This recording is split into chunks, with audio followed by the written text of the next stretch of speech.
시작할까요? 문제 쉽죠? 좀, 그죠? 그 공안여 조직은 조금 불이탄 느낌이었긴 했는데, 나머지는 좀 그렇게 어렵진 않았던 것 같아요. 아닌가? 목차암기가 돼 있으면은 좀 이렇게 술술술 쓸 수 있는 그런 타입이었어가지고, 아까부터 되게 실언을 하나? 그죠? 여러분, 근데 또 이렇게 경조만 듣는 분이 있으니까 잠깐만 했던 이야기 한 번만 더 할게요.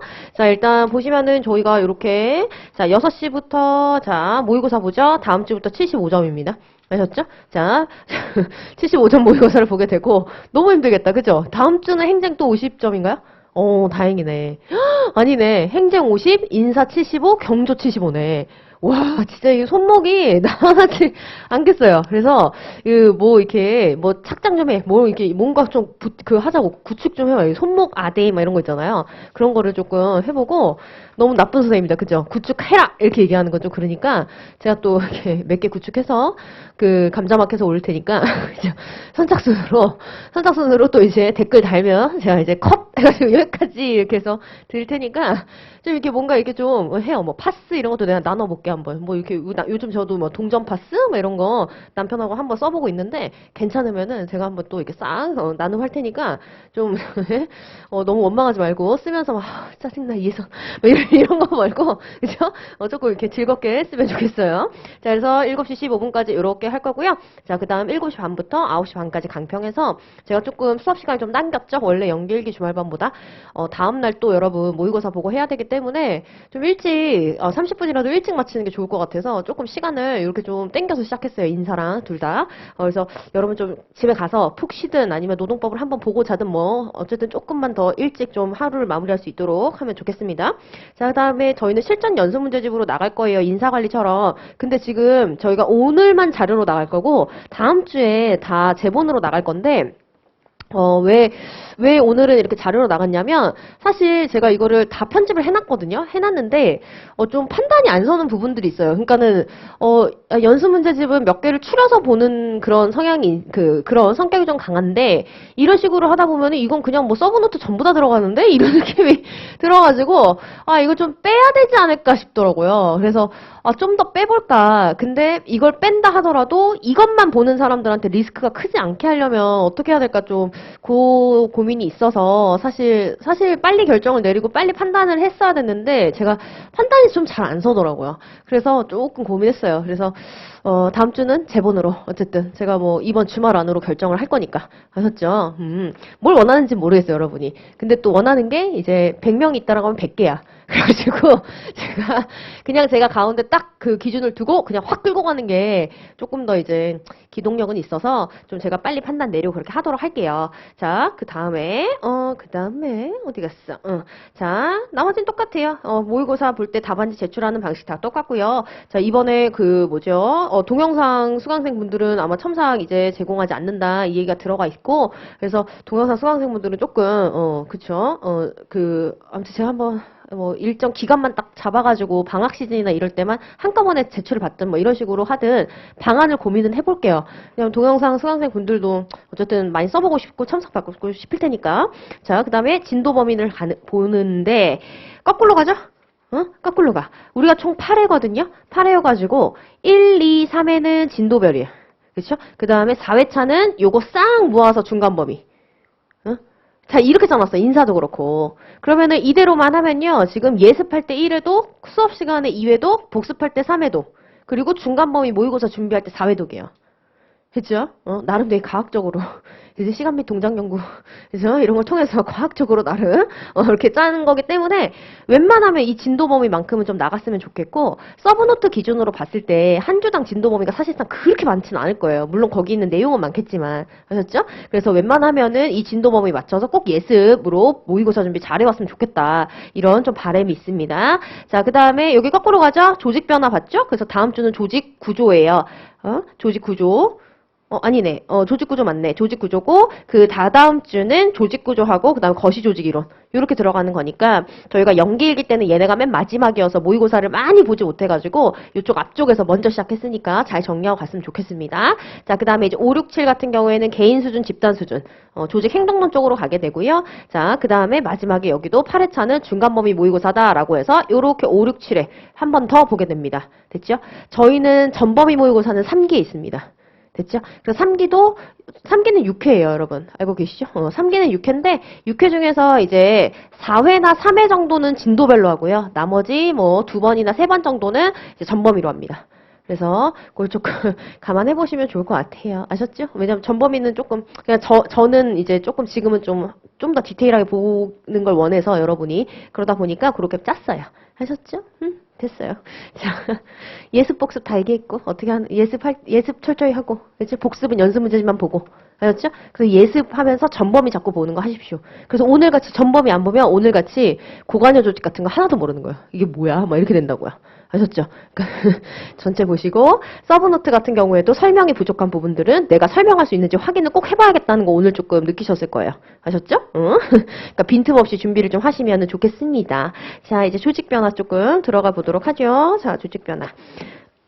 이 부분 자료는 편집이 될 수도 있어요, 여러분. 그건 양해를 좀 구할게요. 제가 여기서 또 빼거나 넣거나 할 수는 있어요. 그러니까는 그건 좀 감안을 해주시고, 만약에 새로 넣은 게 있다라고 한다면 제가 말씀드릴게요. 다음 주 수업 시간에. 아셨죠? 자, 그럼 이제 조직 변화 가볼까요? 자, 조직 변화. 조직 변화 가보면, 조직 변화. 오랜만에 수업 듣니까 힘들죠? 또 우리 평일반은 하루 종일 수업 듣는 거 처음이잖아. 이런 경험. 그죠? 그래서 많이 힘들 건데, 또 금방 지나가요, 이 시간이. 그러니까는 너무 막 이렇게 그러지 말고, 금방 지나가. 눈 깜빡할 사이에 2기가 끝나 있을 거야.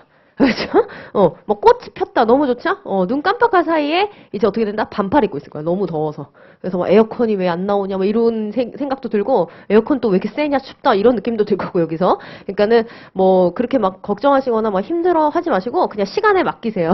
그렇죠? 시간에 몸을 맡기고, 아, 내가 오늘은 너무 힘들지만, 다음 주 수업을 들었을 때는 희한하게 조금 적응이 돼 있을 거예요. 3회차는 더 적응돼 있을 거고, 3기 때는 그냥 귀신같이 하루 종일 100점을 쓰고 있을 거야. 그러니까는 걱정하지 말고 시간에 몸을 맡기고 그 시간의 흐름에 약간 조금 이제 위로를 받으세요. 미안을 좀 받으세요. 아셨죠? 지금은 원래 미안 성형이야. 원래 그래. 그죠? 아니 1기 1회차 모의고사부터 뒷다 잘 보면 그렇지 않아요?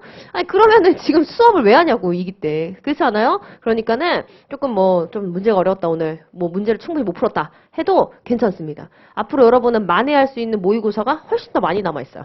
그러니까는 걱정하지 말고 오늘은 못 봤으면 그냥 털고 아이 망했다 하고 그냥 자고 내일 노동법은 다시 똑같은 실수하지 말아야지. 이렇게 해서 또 노동법 보고 근데 또 똑같은 실수를 했어. 아, 접시를 들고 선생님한테 가자. 그러면 거기에 이렇게 내가 물을 따라줄 거야.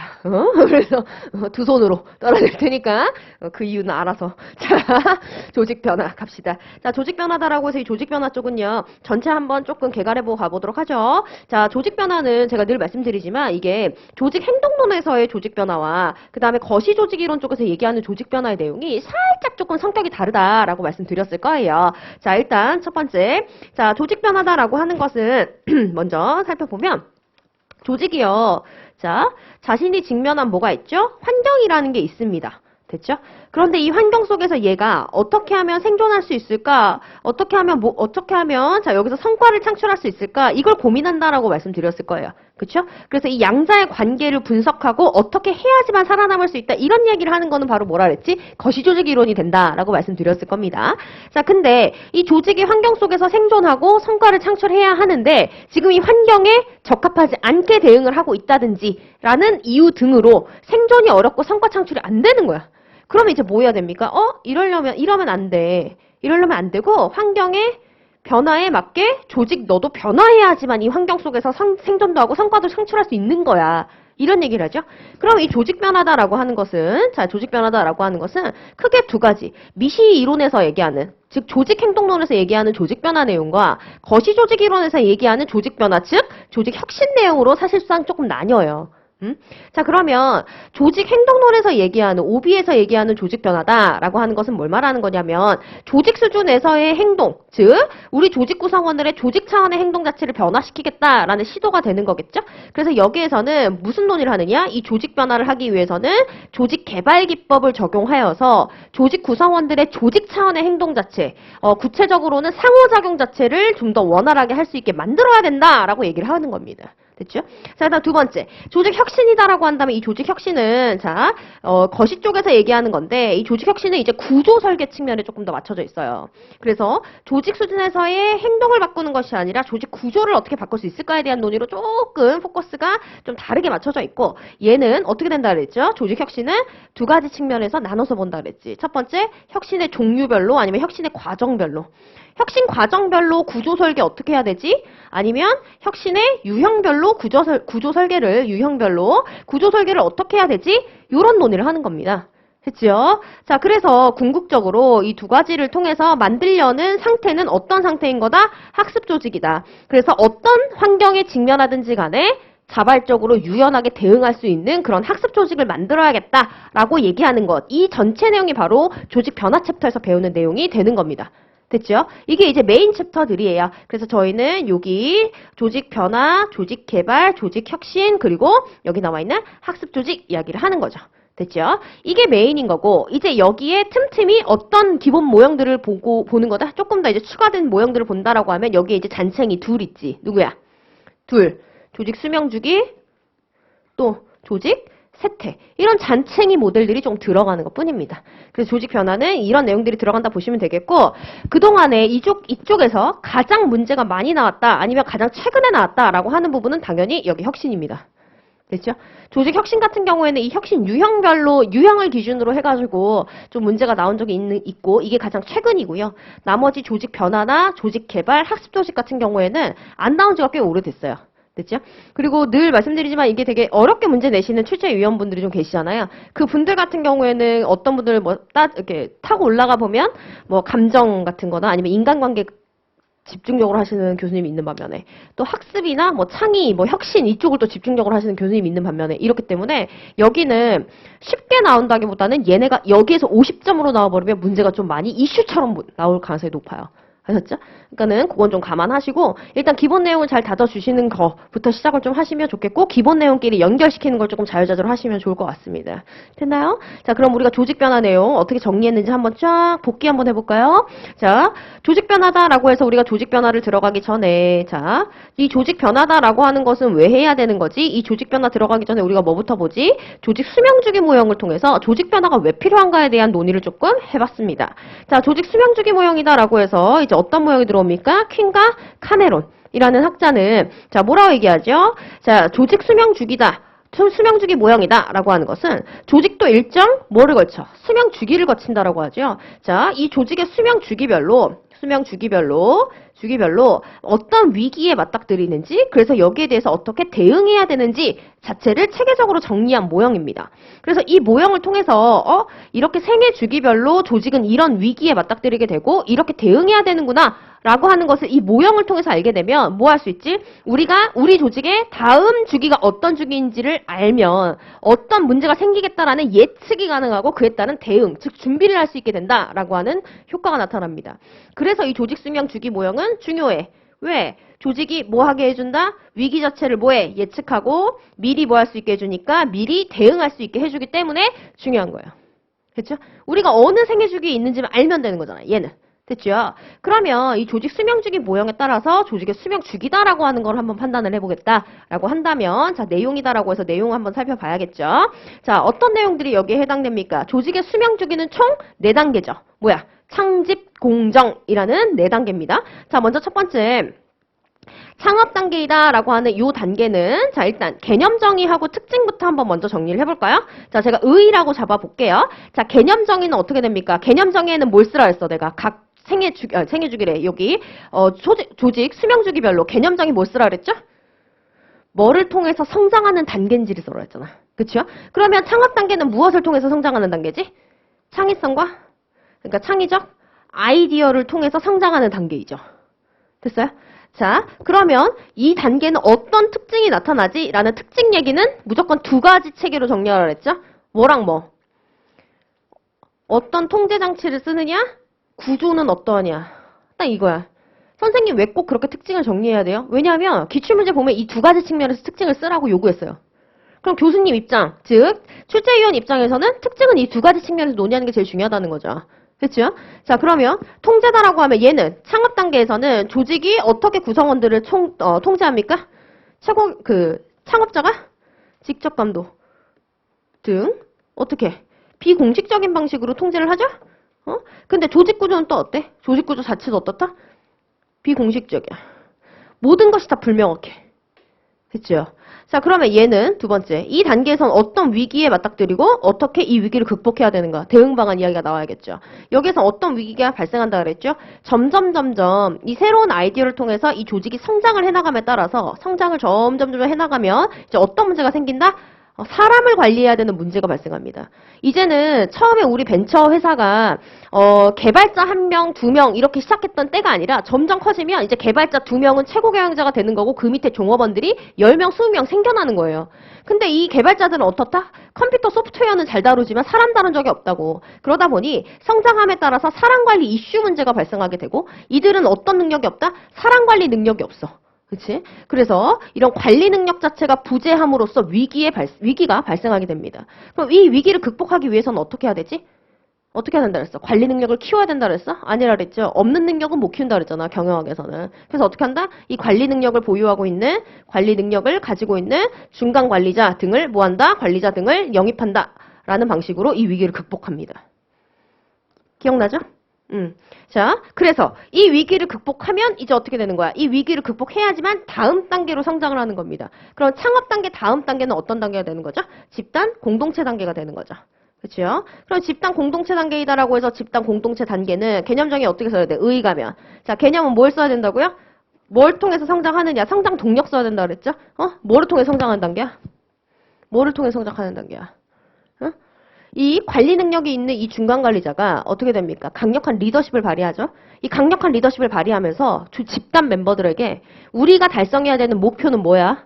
목표를 명확하게 전달하고 그래서 이 명확한 목표를 중심으로 해서 구성원들의 상호작용이 활발하게 일어납니다. 됐어? 그래서 얘가 왜 집단 공동체 단계야? 똘똘 뭉친다고 명확한 목표를 중심으로 해서. 됐죠? 그래서 얘는 뭐를 통해 성장하는 단계? 명확한 목표의 명확성. 목표의 명확성, 또 목표의 명확성과 뭐야? 구성원 간의 상호작용이요. 활발한 상호작용. 이걸 통해서 성장하는 단계인 거고 그럼 얘는 어떤 특징이 있느냐라고 해서 구조와 통제 시스템 측면에서의 특징을 한번 볼까? 얘는 어떤 특징이 있어요? 얘는 일단 조직 구조는 어때? 조직 구조. 그렇죠. 자, 조직 구조. 자, 얘는 이제 어떻게 돼요? 관리 능력이 있는 관리자가 들어왔죠? 통제부터 얘기했구나.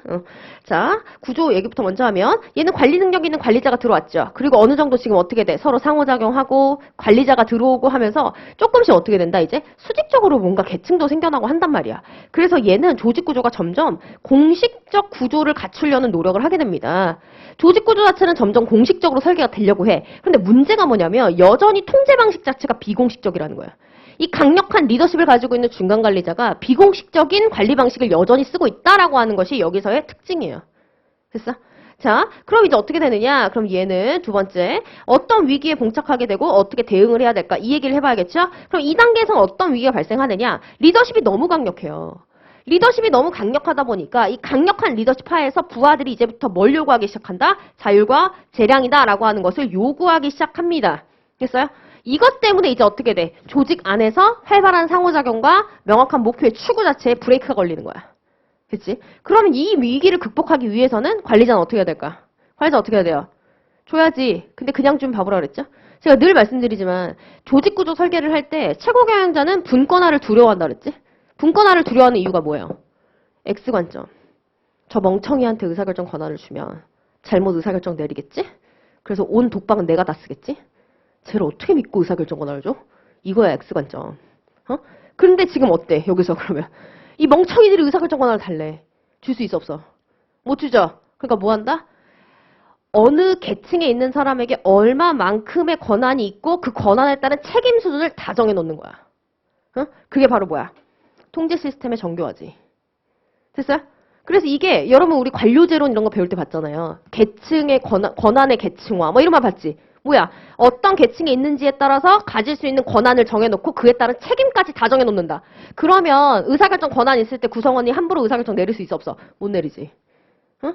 그래서 얘는 자율과 재량이 요구다라는 위기가 있고 이 위기를 극복하기 위해서 뭐 한다? 자율과 재량권을 부여하지? 어떤 거 하에서? 통제 시스템. 즉 이게 무슨 말이야? 더 풀어서 써보세요. 이게 무슨 말이야? 직접 감독 없이도 효과적인 의사결정을 내릴 수 있도록 가는 통제 시스템을 만들어 놓고 이 통제 시스템 하에서 자율 재량이라는 걸 부여합니다. 이렇게 극복하는 거야. 그럼 지금 이 위기를 극복했죠? 그럼 다음 단계로 또 성장해. 그럼 다음 단계는 뭐가 돼? 공식화 단계가 되는 거지. 그렇죠? 그럼 공식화 단계이다라고 하는 것은 자, 의 한번 써볼까요? 뭐를 통해 성장하는 단계지? 그 정교한 통제 시스템을 통해서 성장하는 단계야. 정교화된 통제 시스템을 이용해서 성장하는 단계예요. 왜 통제 시스템이 정교하면 성장할까? 왜? 통제 시스템이 정교하면 왜 성장해요? 여러분? 통제 시스템이 정교하지? 그럼 이거 무슨 말이야? 내가 직접 보고 있지 않아도 잘하고 있게 만들 수 있는 제도들이야. 그러면 이 통제 시스템을 믿고 미친 듯이 뭐 할 수 있어? 성장할 수 있지. 기업에게 성장이란 뭐야? 규모 확대잖아. 응? 그럼 규모가 계속 커지는 거야. 이것도 기업의 뭐다? 성장이잖아요. 그렇죠? 그래서 이 정교화된 통제 시스템을 통해서 성장하는 단계다. 이렇게 얘기하는 거예요. 됐죠? 자, 그러면 얘는 어떤 특징이 있지? 특징이다라고 해서 자, 통제 시스템이 많다 보니까 조직 구조는 점차 어떻게 된다? 관료제 구조화 되고요. 자, 그렇죠? 그럼 통제이다라고 해서 여기서는 어떤 통제를 쓰는 거야? 관료 통제. 됐죠? 규정 규칙을 통해서 관료 통제하고 있잖아. 그렇죠? 자, 그럼 이제 두 번째 가볼까? 이 단계에서 어떤 위기가 발생하고 이 위기를 대응하기 위해서 어떻게 해야 될까? 지나치게 관료화되고 있죠? 그러니까 어떻게 돼? 관료제 병폐 현상. 관료제 병폐 현상이 발생하니까 이 문제를 극복하기 위해서는 어떻게 해야 된다? 너무 경직적이고 큰 조직 구조를 쪼개야 돼. 쪼개야 된다. 그래서 뭐라고 하면 돼? 소규모 단위로 조직을 뭐 한다? 정교화 시킨다. 그래야지만 뭐 할 수 있다? 얘는 다음 단계로 생존할 수 있게 되는 거야. 그러면 진짜로 이 대규모 거대한 조직 구조를 소규모 단위로 다 뭐 해서 쪼갰어. 한마디로 이게 뭡니까? 혁신이지. 혁신을 통해 가지고 자, 조직을 정교화했잖아요. 그래서 이 위기를 극복하잖아요. 그럼 네 번째 단계로 성장하게 되죠. 네 번째 단계가 무슨 단계야? 정교화 단계예요. 그리고 이 정교화 단계는 자, 뭐를 통해서 성장하는 단계지? 뭐를 통해서 성장하는 단계야? 이 소규모 단위들의 뭐를 통해서 소규모 단위의 뭐를 통해서? 팀워크. 이 팀워크를 통해 성장하는 단계예요. 그럼 얘는 구조적인 특징과 통제 방식이 어떻게 달라질까? 얘는 조직 구조 어때요? 어떤 조직 구조를 취해? 소규모 팀 단위죠. 그러다 보니까 사업부라든지 사업부제라든지 아니면 팀인데 이 팀도 그냥 팀이 아니지. 프로젝트 팀, 태스크포스 팀. 됐어? 이런 소규모 단위의 조직 구조들이 들어오게 되는 거고 에두카시 뭐 이런 거 다 써도 돼요. 자, 그럼 이들에 대한 통제 방식은 어떤 통제 방식이 일어나지요? 여기서는 문화 통제 일어나지. 응? 자유로운 조정을 하되 니네끼리 상호 조정을 자유롭게 해 대신 우리의 이념과 가치관은 잊지 마. 이렇게 가는 거잖아. 그렇죠? 그래서 문화 통제다라고 하는 통제 방식을 사용하게 됩니다. 됐나요? 맞죠? 자, 그럼 이제 어디로 가? 이제 정교화 단계 끝나고 나면 자, 그러면 여기에서는 어떤 위기가 생기고 어떻게 극복되어야 되죠? 제가 얘기했었죠. 정교화 단계 조직 구조 다 바뀌어. 막 프로젝트 팀 하면서 소규모 단위로 다 쪼개지고 최고 경영자도 바뀌고 그치? 내 직급도 바뀌고 일하는 방식도 다 바뀌어. 이렇게 되면 단기적으로는 어떻게 된다? 성과 저하가 일어나요. 단기적으로 성과 저하가 일어나. 그럼 어떻게 될까? 구성원들은 뭐야 최고 경영자도 바뀌고 이거 너무 싫다 하면서 이 변화에 대해서 뭐 한다? 저항하기 시작해. 그래서 이 저항 자체를 극복하지 못하면 조직은 쇠퇴하는 거야. 이 저항을 극복하고 계속 뭐 해야 된다? 이걸 극복하고 계속 뭐를 해야 돼? 계속 혁신이다 또는 변화이다 라고 하는 걸 해야지만 조직은 뭐 한다? 성장 유지가 가능하다.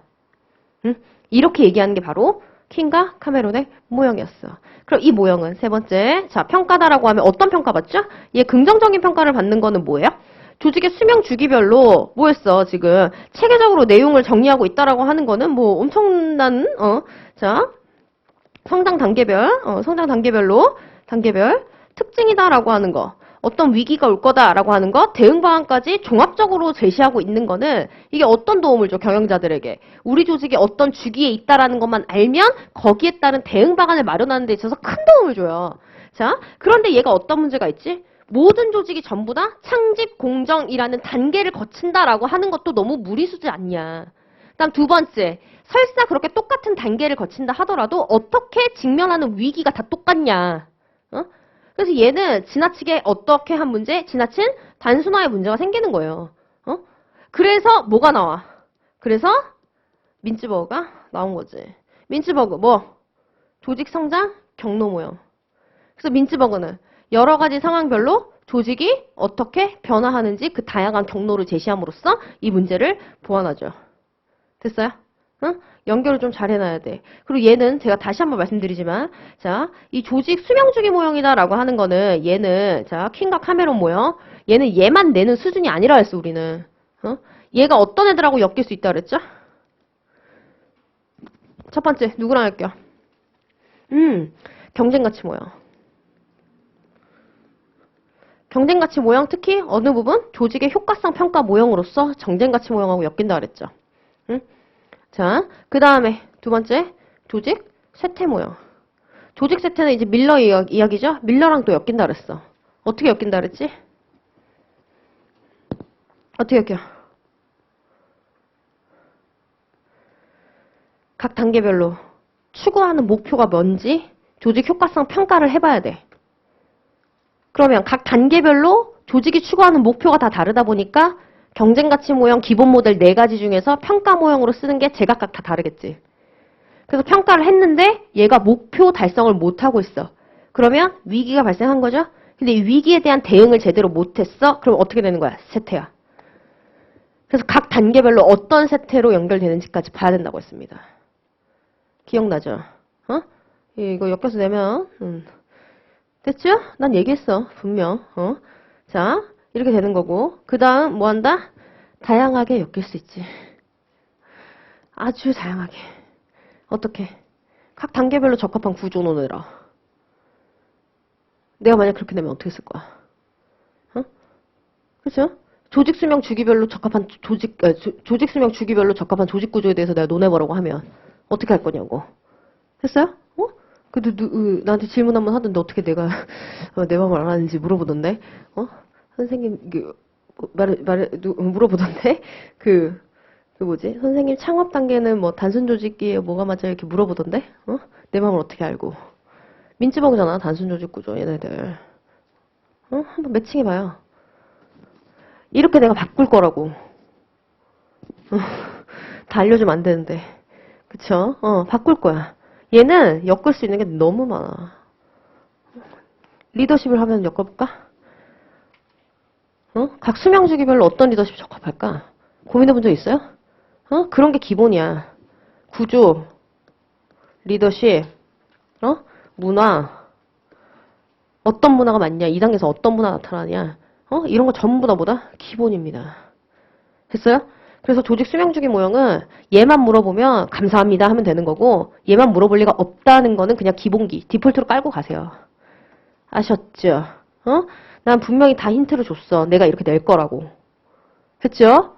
내가 이렇게 낼 거야. 오늘 왜 이거 안 냈는지 이상하지 않아요? 이거 냈을 것 같았는데. 조직 세트랑. 그지? 나는 그렇게 쉽게 안 내.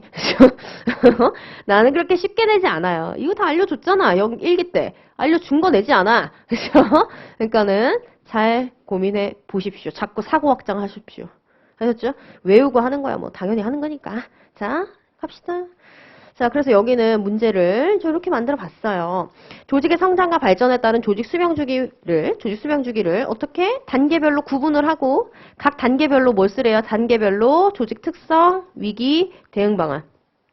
그 다음에 두 번째 요구사항, 각 단계별로 조직 효과성 측정 방법을 제가 뭐랑 같이 엮어서 냈죠? 여기 나와 있는 OE랑 같이 엮어서 냈어요. 경쟁가치 모형하고 같이 엮어서 냈어요.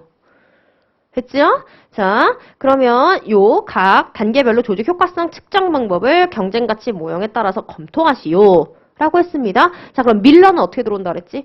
이렇게 해서 조직 효과성 평가를 했는데 효과성 달성을 못하고 있어. 그치? 그럼 위기라는 거죠. 그럼 그 위기를 극복하기 위한 대응책을 마련해야 되는데 위기 극복을 안 하고 앉아있네? 그럼 어디로 가? 세태로 가는 거야. 그래서 각 수명 주기별로 어떤 세태가 발생할 수 있는지 논하라는 요구가 같이 들어올 수 있는 거예요. 됐어? 어? 그렇게 엮이는 거야. 내가 이렇게 말해주는 이유는 뭘까? 답안의 플로우 만들려고. 이건 이해해야지 만들 수 있는 거겠죠?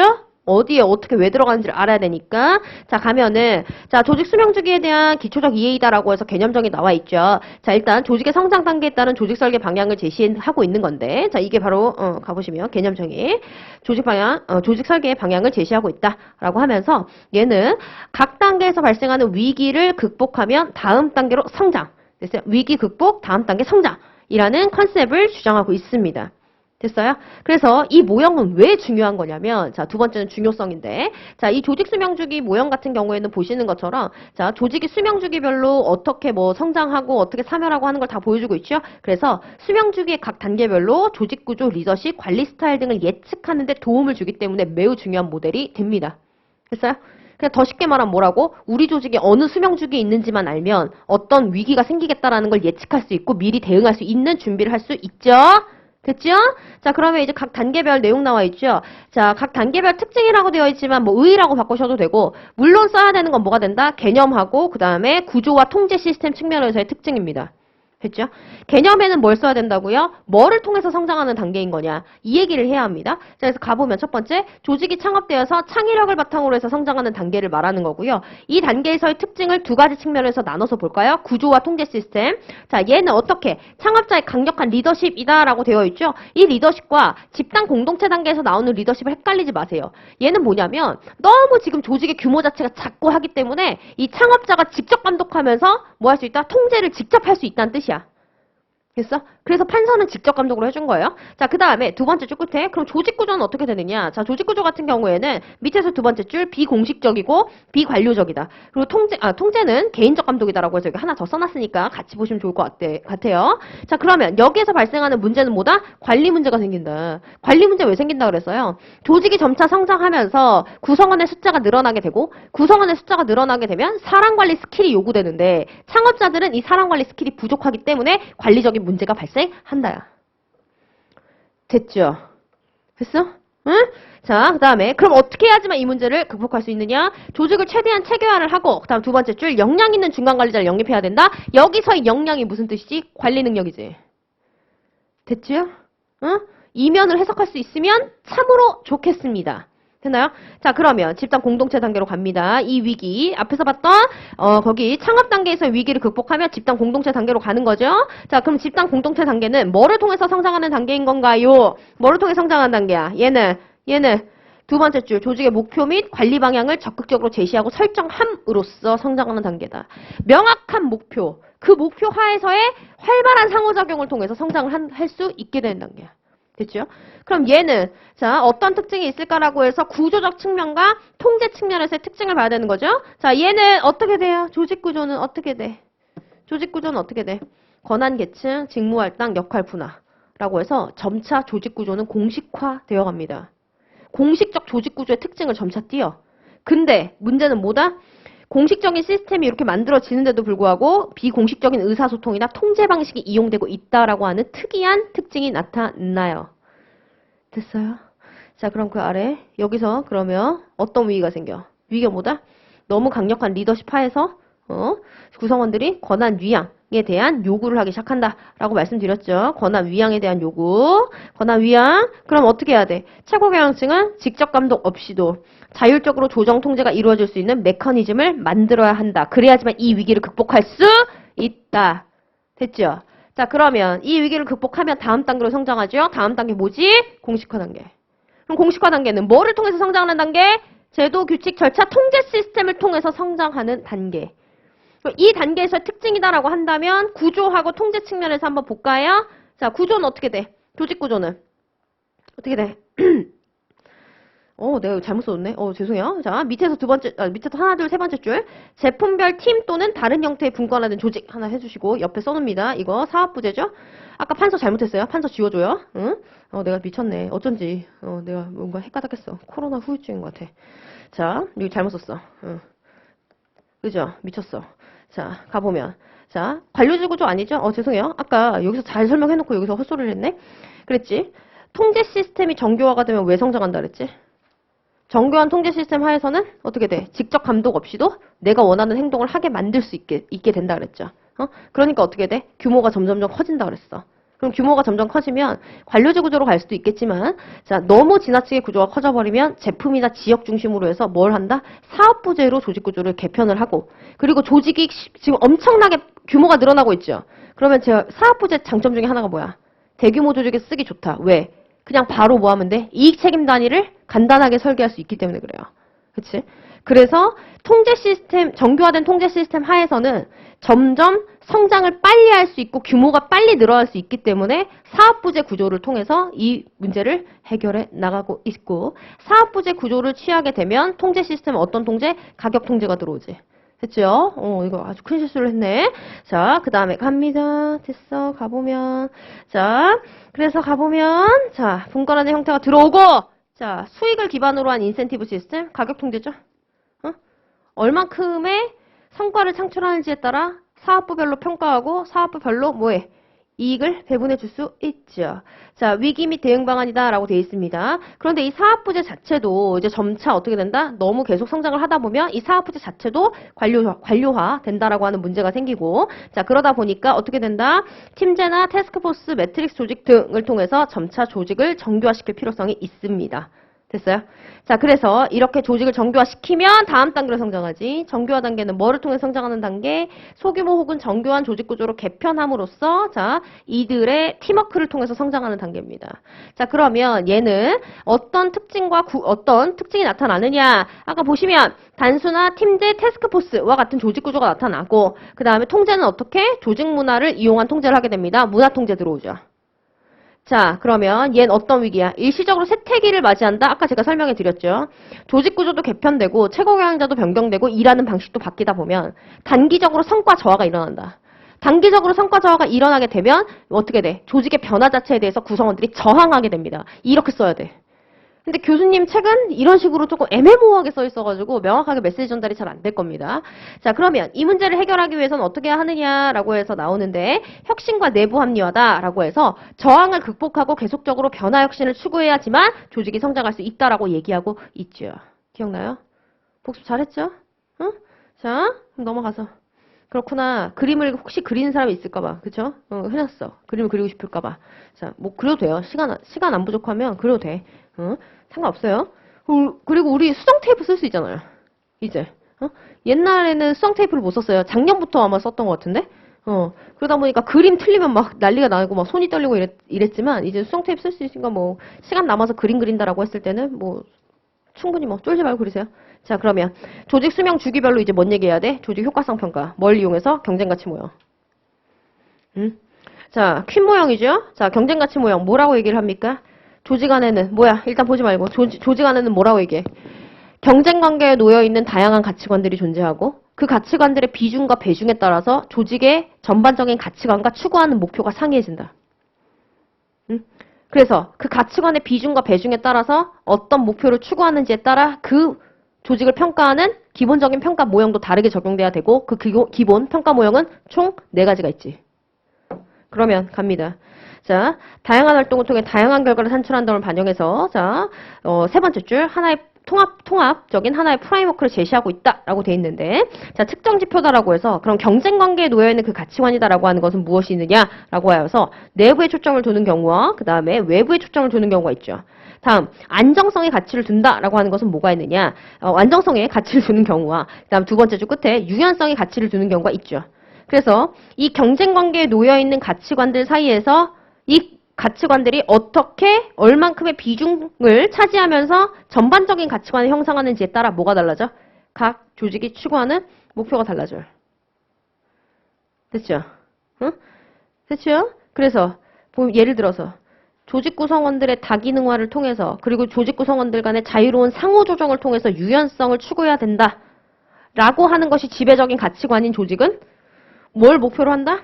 인적자원 개발과, 그치? 이 인적자원 개발을 위해서 응집력, 사기, 증대, 교육훈련 이런 것들을 수단으로 삼지. 응? 알죠? 또 내부 과정 강조이다라고 한다면 이거 무슨 뜻이죠?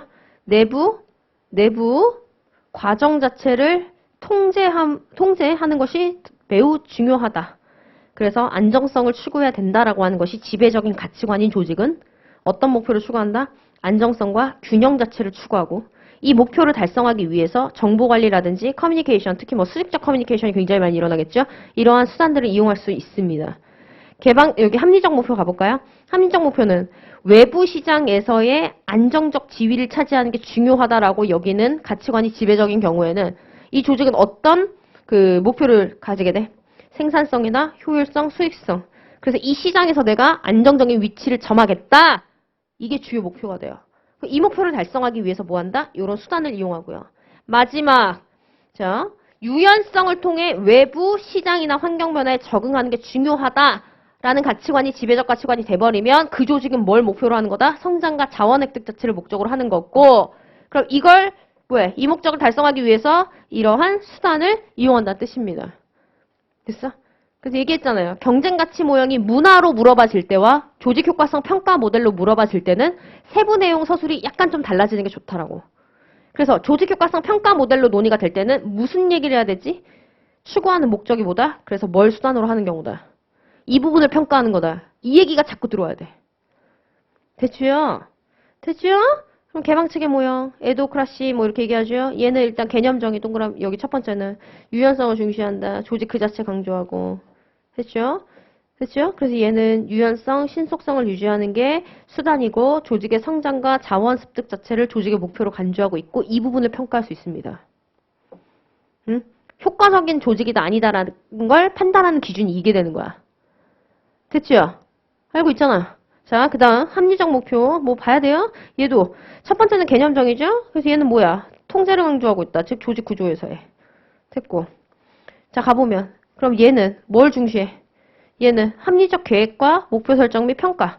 이걸 이용해서 자, 두 번째 줄 끝에 생산성, 효율성, 이윤이라는 목표를 달성해야 된다라고 얘기하는 모델이죠. 응? 자, 그 다음 내부 프로세스. 얘는 조직 구조에서 통제를 강조한다. 그리고 인간을 중시하는 모양을 말한다. 그냥 분류기준 고조야, 결국. 자, 그럼 얘는 보면 정보관리 의사전달이라는 걸 이용해서 두 번째 줄 끝에 안정성과 균형 유지라는 것을 규정 유지라는 목표를 달성해야 된다라고 하고 이 부분을 측정하는 모델이 돼. 자, 그 다음 인간관계 모형. 조직 내 인간 중시한다, 유연성을 강조한다 라고 되어 있고 그럼 얘는 응집력, 사기유지 등을 통해서 뭐를 달성해야 된다? 인적자원의 가치를 인정하고 개발하는 것이 주요한 조직 목표라고 간주하고 이 부분을 평가하는 모형이 되는 겁니다. 됐어요? 그러면 얘가 대체 조직 수명 주기하고 어떻게 엮인다는 거냐? 조직 수명 주기별 적용이지. 기계적으로 써 있어요. 뭐 해야 돼? 알아서 만들어봐, 브릿지. 문제로 내면. 응? 이거를 잘 만들게 하려고 지금 아까부터 내가 계속 밀러는 이렇게 들어가고요. 얘는 이렇게 들어가요. 이 얘기를 계속 한 거야. 응? 이런 거 지금 해야 되지 않겠어요? 이거만 달달 외운 애들이 얼마나 많은데. 왜냐면 몇 번 경험을 했으니까. 연습 문제집 안에서 걸린다라는 걸 아니까. 여러분 나중에 1차 끝나고 나면 동차반 같은 경우에는 이것만 외우고 가거든요. 동차반들도 답안 다 완성하고 나와요. 작년 동차반 나랑 같이 한 사람도 알고 있잖아. 답안 완성하고 나온 사람도 꽤 돼요. 이것만 외우거든. 이해 안 가도 그냥 일단 외우거든. 게다가 뭐 양이 이렇게 많지 않거든. 그러니까는 그런 분들하고 지금 점수 격차를 벌리고 싶다라고 하면 경조는 점수 격차 벌리기 쉽지 않아요. 점수 격차 확확 벌리고 싶으면 이런 거 엄청나게 써야 돼, 막. 아셨죠? 그러니까는 한번 잘 복습할 때 정리해보세요. 난 브릿지 이런 식으로 넣어야겠다. 됐죠? 자, 그럼 한번 볼까? 창업 단계에는 무슨 모델을 통해서 조직 효과성 평가해야 되죠? 개방체계, 에도크라시. 왜? 창업 단계에서는 혁신과 창의성 및 자원의 집결이 강조되기 때문에 그러니까 한마디로 이것을 목표로 하기 때문에 이 부분을 평가할 수 있는 에도크라시 모형을 통해 조직 효과성을 판단해야 한다. 이해됐죠? 응? 다음 두 번째, 집단 공동체 단계. 얘네는 뭐야? 이 집단 공동체 단계 특징이 뭐예요? 명확한 목표를 설정하고 그 목표화에서 구성원들 간의 활발한 상호작용을 통해서 성장을 할 수 있는 단계라고 했어. 그치? 그러니까 여기도 자, 비공식적 의사전달이나 협동심 등이 강조되는 단계이기 때문에 인간관계 모형을 통해서 조직 효과성 평가를 할 수 있다라고 얘기하는 겁니다. 다음에 공식화 단계. 규칙과 절차 및 활동의 효율성 등을 중시하는 단계가 공식화 단계지. 그러다 보니까 여기에선 내부 프로세스 모형이나 합리성 모형을 이용해서 조직 효과성을 판단할 수 있고요. 자, 그 다음 정교화 단계는 얘는 소규모 단위의 그 조직들을 왜 쪼갰어? 그렇게 왜 쪼갰어? 유연성 때문이지. 그래서 얘는 외부 환경에 적응하고 환경을 조정해 가면서 조직 자체 변화와 성장을 도모하는 단계이기 때문에 뭘 통해서? 개방체제 모형으로 그 목적을 달성했는지의 여부를 평가해야 되는 겁니다. 됐죠? 됐죠? 됐죠? 얘는 한계가 있지. 어떤 한계가 있어? 복잡 다양한 현실을 너무 단순화시켰다. 그래서 누가 등장? 민츠버그. 그래서 이를 극복하기 위해서 민츠버그의 조직 성장 경로 모형이 제시되고 있고 얘도 뭐 해야 돼? 보완적으로 고려해봐야 할 것이 따로 마무리하면 되지요. 됐죠? 어렵지 않죠? 너무 쉽다. 너무 쉬워. 됐죠? 그럼 이제 조직 세태 한번 볼까? 조직 세태. 조직 세태. 자, 얘는 그러면은 조직 수명 주기별로 어떻게 이용될까? 내가 다 알려줬어, 지금 연습 문제집으로. 안 내, 그래서 나는, 이거는. 그쵸? 안 내. 더럽게 낼 거야. 자, 그러면 밀러에 따른 조직 세태 원인. 자, 볼까요? 조직 세태 원인. 뭐야? 조직 세태 원인은, 조직 세태 원인은 책에서 그냥 목차만 외우고 넘어갔던 것 같은데. 근데 밀러가 얘기한 조직 세태 원인? 뭐야? 이카루스 역설이죠. 제가 오해하지 말라 그랬잖아요. 밀러는 조직 세태 유형만 얘기한 게 아니라 그랬어. 밀러도 조직 세태 원인, 유형, 극복 방안 다 설명한 사람이라 해서 종합 모델이라고. 그럼 이제 조직 세태 원인 설명해야 되고, 자, 조직 수명 주기별로 발생 가능한 조직 세태 유형을, 자, 그럼 벌써 딱 오지. 조직 수명 주기별로 분류하고 유형별로 뭘 써야 돼? 특징, 대처 방안.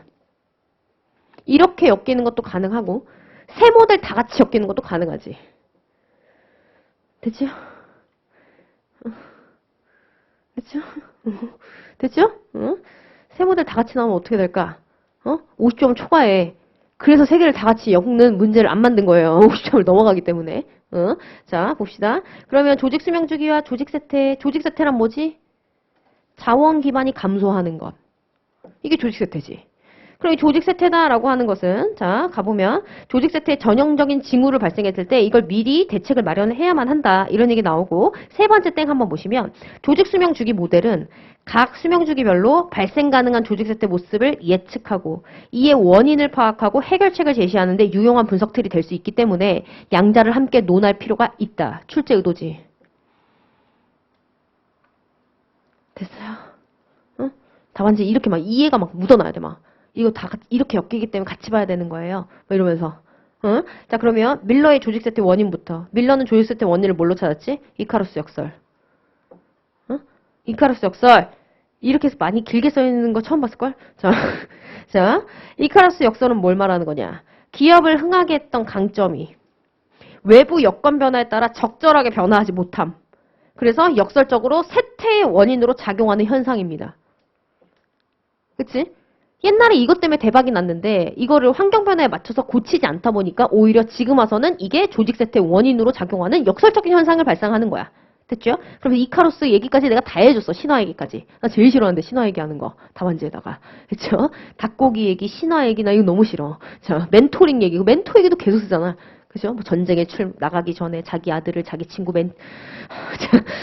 읽다가 또 나왔어. 그래서 멘토 또 나왔어. 그래서 제가 되게 안 좋아하는데 신화 얘기하는 거. 어쨌든 이거는 제가 이해시키려고 신화 얘기까지 다 했어. 자, 그러면 이카루스 역설은 왜 생길까? 경로 의존성 때문이에요. 그럼 경로 의존성이다라고 하는 게 뭐냐? 자, 기존 조직이 선택해서 정착시킨 제도다라고 하는 것은 내일 다른 제도를 선택할 때 제약 조건이 됩니다. 무슨 말이냐면, 자, 보세요. 어떤 제도를 내가 만들었어. 이미 제도로 딱 도입을 해버렸어. 그러면 이 제도를 기반으로 해서 이해관계를 가지는 사람들이 생기게 됩니다. 그럼 어떻게 돼? 조직 변화한답시고 이 제도를 완전히 들어엎는 거 가능해, 불가능해? 불가능한 거야. 행정쟁서법 하면서 이런 비슷한 뉘앙스들을 많이 배우지 않아? 아닌가? 자, 그래서 뭐 한다? 새로운 제도는 기존 제도의 일부만을 바꾸는 형태로 밖에 변화가 안 되는 거야. 했어요? 했어? 그래서 이게 어떻게 되냐면 기존 제도의 근간을 두고 뉴가 나와. 근데 그렇게 딱히 뭐가 없어. 그럼 이제 다음 제도 또 바꿔야 되지. 그럼 다음 제도도 어때? 기존 제도의 근간을 두고 또 제도가 나와. 크게 바뀌어, 안 바뀌어? 크게 안 바뀐다고 계속. 그럼 결국 이렇게 뭐야, 제도들은. 처음 들어온 제도에 의해서 비슷비슷한 제도들이 계속 나오면서 이게 이제 뭐라고 얘기하는 거다? 이전 제도에 근간을 두고 이전 제도를 한계로 해서 새로운 제도가 나온다라고 해서 경로 의존성이라고 하는 거야. 이전 제도에 의존한다. 됐어요? 어? 이게 경로 의존성이야. 됐죠? 응? 됐죠? 됐죠? 응. 자, 그러면 이카루스 역설이 발생하면 어떻게 되느냐? 세태가 생겨요. 그래서 조직세태, 유형 구분을 하는 분류 기준을 여기에서 논의하면 매끄러울 것 같아요. 그래서 분류 기준 두 개 뭐 있어? 활동 영역, 변화. 그래서 요렇게 있어요라고 그림 그려주는 거 얘는 좋아요. 왜냐하면 지금 너무 복잡해. 설명해야 될 게 너무 많기 때문에. 그렇죠? 그래서 얘는 그림으로 한번 보여주는 거 괜찮습니다. 됐죠? 자, 그러면 이제 여기에 해당하는 세태 유형들이 있지요. 자, 세태 유형들 뭐가 있지? 세태 유형들 뭐가 있지? 자, 조직 수명 주기별로 발생 가능한 세태 유형. 그럼 이제 조직 수명 주기 얘기를 해야겠네요. 자, 창업 단계. 에서는 무슨 세태? 발명형 세태. 그럼 일단 뭐부터 설명? 발명형 세태가 뭐니? 발명형 세태는 개척자형이 현실 도피주의자형으로 세태하는 경우. 그럼 개척자형 너는 대체 뭔데? 얘는요. 자, 새로운 시장 개척, 현재 시장 확장, 현재 시장 대체라는 걸 통해서 대성한 기업이야. 그래서 개척자형. 새로운 상품이나 기술을 이용해가지고 이렇게 성장했다는 거야. 근데 여러분, 새로운 시장이나 새로운 기술을 통해서 성장하는 기업 이렇게 얘기하잖아요. 근데 이게 너무 추상적이고 일반적이다라고 하면 새로운 걸 통해서 성장한다는 건 이런 뜻이야. 신시장 개척, 현재 시장 확장, 현재 시장 대체야. 알았죠? 이렇게 들어가면 이거는 뭐 그쵸? 공부한 티가 엄청나게 나는 부분이니까 봐주시고 뭐 알고 있죠? 뭔 뜻인지 다 알 거야.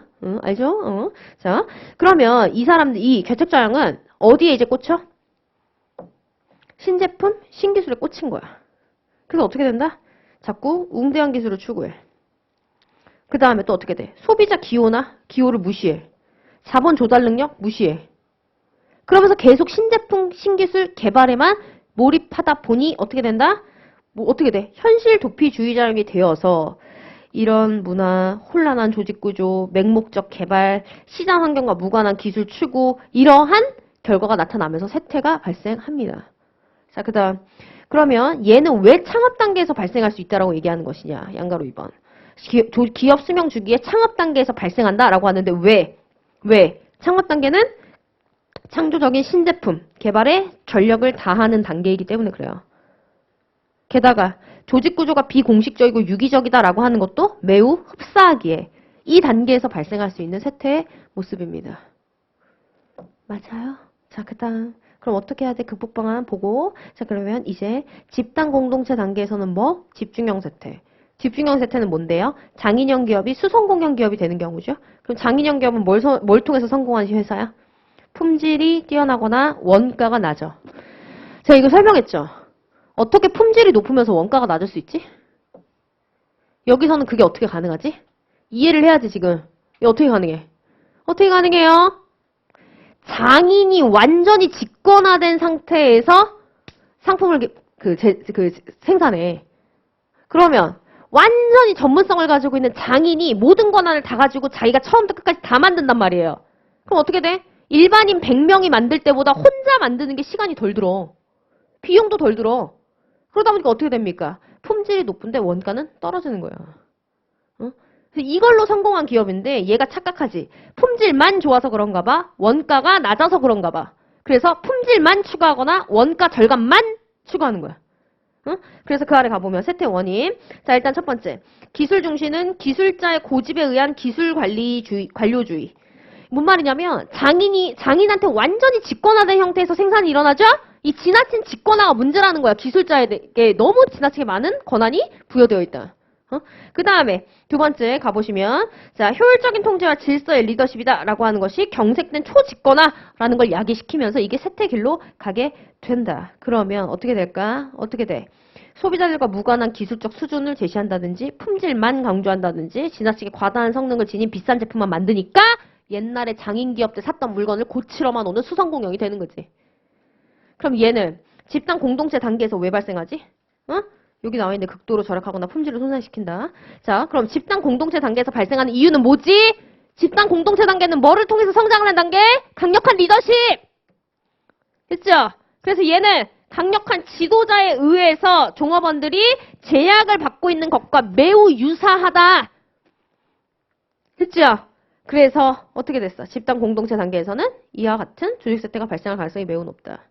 그러면 공식화 단계 얘는 무슨 세태? 모험형 세태. 무슨 말이냐? 일단 모험형 세태는 건축가형 기업이 제국주의자형 기업으로 가는 경우인 거고, 어? 뭐 이렇게 문화라고 써놨어? 변화예요? 응? 됐죠? 응? 그럼 건축가형 기업 얘는 뭐 하는 애야? 얘 뭐 하는 애야?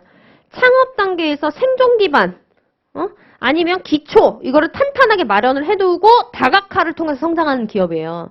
근데 얘가 착각을 해. 내가 다각화를 해서 성장했나 봐. 기본기가 탄탄한 상태에서 다각화를 해가지고 성공한 건데 다각화해서 성장한 줄 알아. 그래서 뭐 하기 시작한다? 제국주의장으로 쇠퇴합니다. 즉 무차별적 확정과 다각화가 시작돼. 됐어요? 그럼 이제 어떻게 된다? 얘는 경쟁 우위 상실, 그러니까 이것저것 다 하니까. 또 혼란스럽고 너무 세분화된 조직 구조. 그러니까 극도로 팽창된 조직이라는 것이 발생하면서 망합니다. 그러면 얘는 어떤 단계에서 발생할 가능성이 높죠? 어떤 단계예요? 공식화 단계지. 이유는 이렇게 쓰면 잘 못 알아보겠잖아. 다양한 프로그램의 폭발적인 도입이 유사하다? 뭘 믿고 이 짓 한다 그랬어? 공식화 단계는. 정교한 통제 시스템을 믿고 다양한 관리 프로그램을 폭발적으로 도입시킨다라고 하는 게 다양한 관리 프로그램을 폭발적으로 도입시킨다고 하는 게 통제 프로그램을 지나치게 정교화시킨다는 뜻이야. 어? 통제 시스템을 정교화시켜서 무차별적으로 확장, 성장을 해나가는 공식화 단계에서의 모습과 유사하기 때문에 공식화 단계에서 이 조직 세태가 발생한다고 얘기하는 겁니다. 됐죠?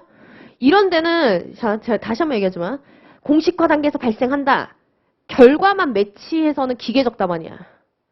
왜 그런지를 되게 설명을 잘해야지 이게 점수가 많이 좋아. 아셨죠? 그러니까 이해 베이스로 좀 설명을 되게 잘해야 돼요. 매끄럽게. 자, 그럼 극복 방안 됐고 정교화 단계. 정교화 단계는 뭐다? 이완형. 이완형은 뭔데? 영업사원형 기업이 표류자형 기업으로 되는 경우를 말하는 거죠. 영업사원형 기업은 뭐 하는 기업입니까? 뭘로 성공한 애들이야? 뭘로? 대중 판매 전략, 유통망, 다양한 제품으로 성공한 애들. 그러니까 이것만 믿고 이제 뭐 하기 시작한다? 뭐 하기 시작해? 너무 많은 제품들을 갖다 팔아요. 너무 많은 시장에 진입해 있고 매장을 너무 많이 설치해서 지금 이 많은 상품, 매장 등등이 구심점 없이 다 둥둥 떠다니는 표류자형 기업이 되는 겁니다. 자, 그럼 결과 이완 상태. 그 다음에 제품 내용보다는 제품 이미지에 치중하고 너무 많은 종류의 제품을 판매하니까 판매 초점이 없어지고 이런 문제가 생기면서 폭망. 그럼 얘는 자 어떤 단계에서 발생한다고요? 정교화 단계. 이유는 정교화 단계는 기능별 혹은 사업부별 이렇게 돼 있지만 결국 뭐야? 소규모 단위로 조직을 정교화시키는 단계이기 때문에 그렇죠? 단계이기 때문에 다양한 상품이나 아니면 매장, 유통 채널 등등이 표류하는 표류자형 기업으로의 세태와 유사하다. 됐죠? 극복방안 됐고. 됐죠? 그럼 이 두 개 왜 같이 봐야 돼? 이 두 개를 왜 같이 봐야 돼? 출제 의도잖아, 그게. 왜 같이 봐야 돼? 사전에 조직 세태 예측하고 이에 대한 대비를 철저히 하여야 하는데 예측 또 나왔지, 예측? 이를 위한 유용한 분석 틀이 조직 수명 주기 모형과 밀러의 조직 세태 분류 모델이다. 양 모델 모두 조직 수명 단계별 또는 조직 세태 유형별로 발생 원인, 해결 방안을 제시해 주므로 경영자의 책임을 다하는 데 막대한 도움을 주는 분석 틀로서 의미가 있다. 그래서 같이 봐야 된다. 문제 잘 내셨어요. 이거야. 됐죠? 그래서 조직 수명주기 모형은 단독으로 안 나옵니다. 하셨죠? 자, 그 다음에 조직 세태 얘기만 하고 조금 짐 좀 쉽시다. 또 타이밍을 못 맞추면 안 되니까 지금 쉬고 우리 9시 끝나나? 9시 반이에요? 아, 그러면 더 해도 되네. 아닌가? 우리가 몇 시에 했지? 아, 그랬어요? 그럼 지금 쉬고 9시 반. 오케이. 지금 쉴게요. 10분. 너무 놀랬죠? 미안해요. 자, 지금 10분 쉴게요. 질문 오세요.